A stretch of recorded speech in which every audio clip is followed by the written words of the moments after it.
I've communicated with the Canadian Space Agency, but I can't, for their protection at this point, I can't give you the name, but let me just say that we ran it by our own country's space agency due to the connections we had. And what was their comment? That it was the most popular underground tape among the astronauts. You know, that it was the one they all wanted to have a copy and show their friends at night. Like, that was the reaction. This is a great tape. We love looking at it. Everyone just thinks it's the greatest. No, the Canadian Space Agency has been very cooperative. That's what I'd like to say. The Canadian Space Agency has been cooperative. I communicated with Washington headquarters and received an answer. And we've been receiving answers from JPL in California. Everyone's talking to us. No one's threatening us. And all the video has been totally available the whole time. So I don't hold that NASA is going out of their way. I think they make it difficult, like anybody. When I used to hide Easter eggs for my niece and nephew, you don't make it too easy. My dog doesn't make it easy to find the bones he buried.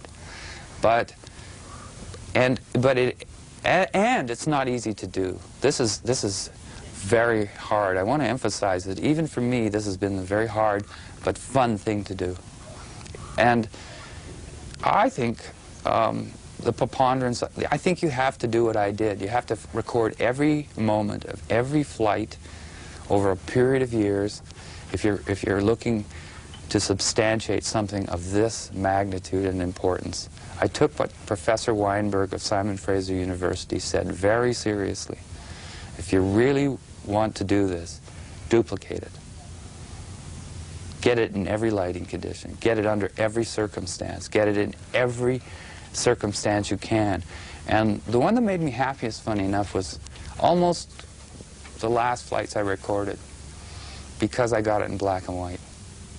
There was a CCD camera put on one of the flights, and I thought that's the charge coupling device, which is an electronic way, rather than the old tubes, these big tubes that are slower on their scans.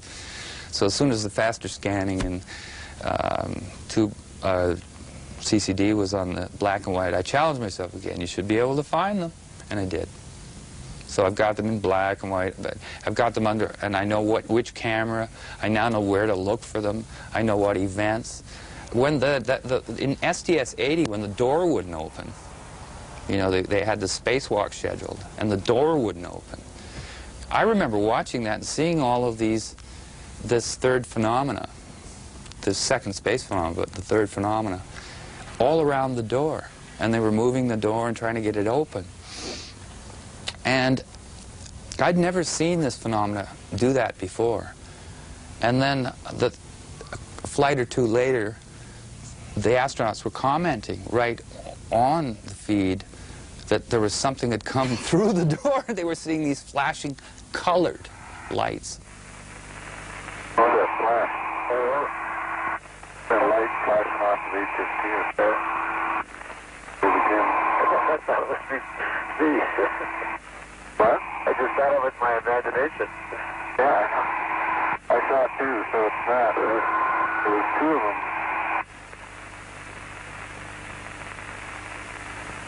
There's another one. What are they? There's sort of lights flickering in here. Maybe they're taking pictures. What is this?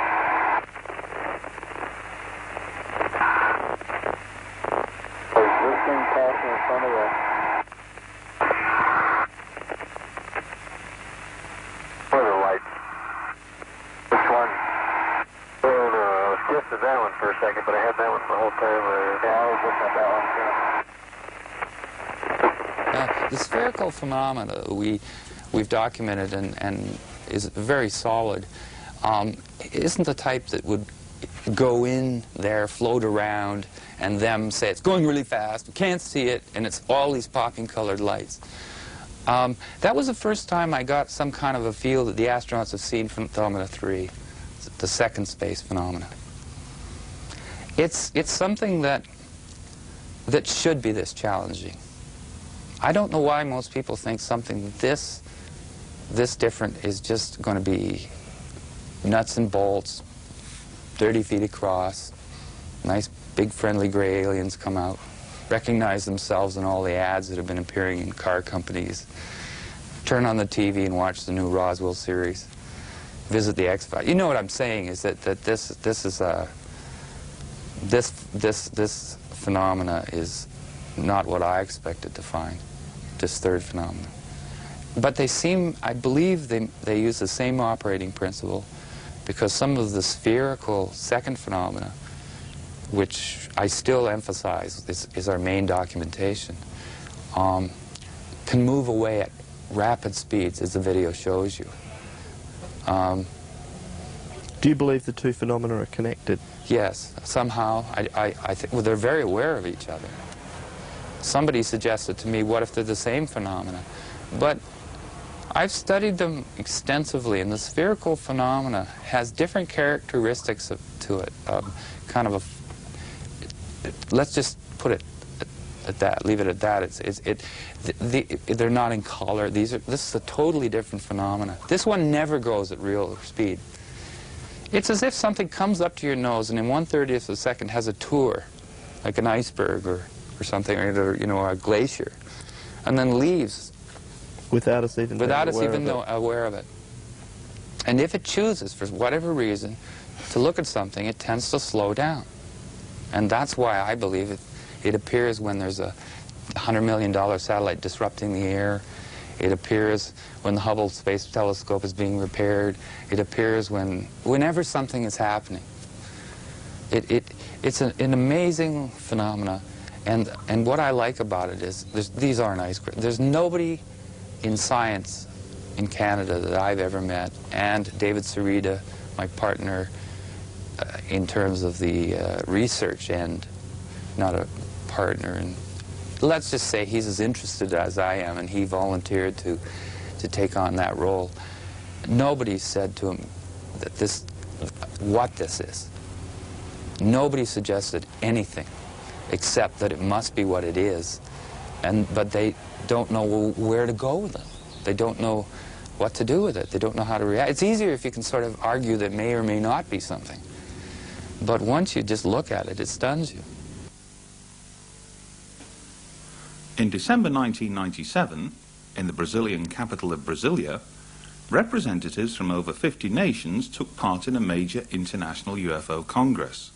Among them was Alexander Ballantyne, a former Soviet cosmonaut who spent 6 months aboard the Mir space station.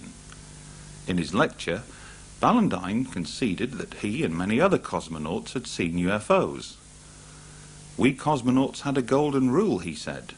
"If you see something strange, keep watching it, because you may never see something like it again." Later, Ballantyne shook the assembled audience when he claimed that future anomalous images observed and or recorded in space would be shared between the Russian Space Agency, NASA, and a special forum of UFO researchers. This was an unprecedented announcement, delivered from prepared notes that would have to have been sanctioned by the Russian government, not least because Ballantyne was driven to and from the Russian embassy in Brasilia each day in a diplomatic limousine. Over breakfast, and with UFO researcher Boris Choronov acting as interpreter, Ballantyne assured Graham Birdsall that some UFOs reportedly seen by both American astronauts and Russian cosmonauts were very real. But when Birdsall ventured to suggest that some anomalous things seen in space might be secret Star Wars devices, Ballantyne said, "Of course, we accept this, but some of the things seen have nothing to do with these." Since that announcement, other former Mir cosmonauts have come forward to speak about their UFO encounters. There was a huge sphere. I think it appeared when we were over Newfoundland. The sea was in the background. It was shining, sparkling, of absolutely even shape. It shone like the balls that hang on trees at Christmas, greenish in color and all shimmering. It was impossible to take your eyes off it.